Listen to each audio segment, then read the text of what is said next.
नमस्कार, मी तृप्ती पालकर. बुलेटिनमध्ये आपल्या सगळ्यांचं स्वागत. महत्त्वाच्या बातम्यांचा आढावा घेणार आहोत. सुरुवातीला राजकीय बातमी.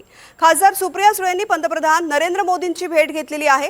रेवती सुळे आणि सारंग यांच्या लग्न सोहळ्याचं निमंत्रण देण्याकरता ही भेट झालेली आहे. त्यांनी मोदी आणि अमित शहांसह राजनाथ सिंह आणि खरगेंनाही लग्नाचं निमंत्रण दिलेलं आहे. खासदार सुप्रिया सुळे यांची मुलगी रेवतीचं लग्न आहे आणि या रेवतीच्या लग्नाच्या निमंत्रणाकरता त्यांनी ही भेट घेतलेली आहे. पंतप्रधान नरेंद्र मोदी आणि अमित शहा यांना त्यांनी भेटीचं निमंत्रण दिलेलं आहे. यासोबतच राजनाथ सिंह आणि मल्लिकार्जुन खरगेंनाही लग्नाचं निमंत्रण दिलेलं आहे.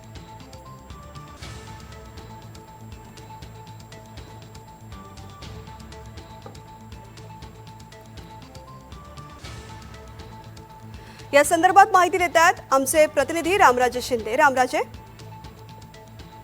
बिलकुल सुप्रिया सुळे यांनी दिल्लीमध्ये ही भेट घेतलेली आहे.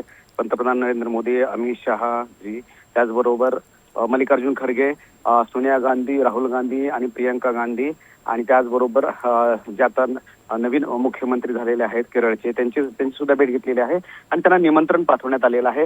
रेवती सुद्धा सोबत होती, त्यांची मुलगी की जिचं लग्न आहे आणि त्याचबरोबर रेवतीचे जे सासू सासरे आहेत किंवा संपूर्ण कुटुंब आहे ते सुद्धा उपस्थित होते यावेळेस आणि सर्वांनीच दिल्लीमध्ये गाठीभेटी घेतलेल्या आहेत. निमंत्रण पत्रिका दिली आहे आणि आवर्जून लग्नाला यावं असं सुद्धा त्यांनी सांगितलेलं आहे.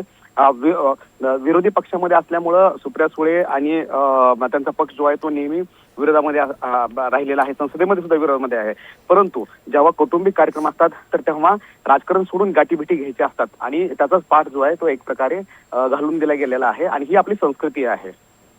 निश्चित. रामराजे, धन्यवाद संपूर्ण माहिती करता.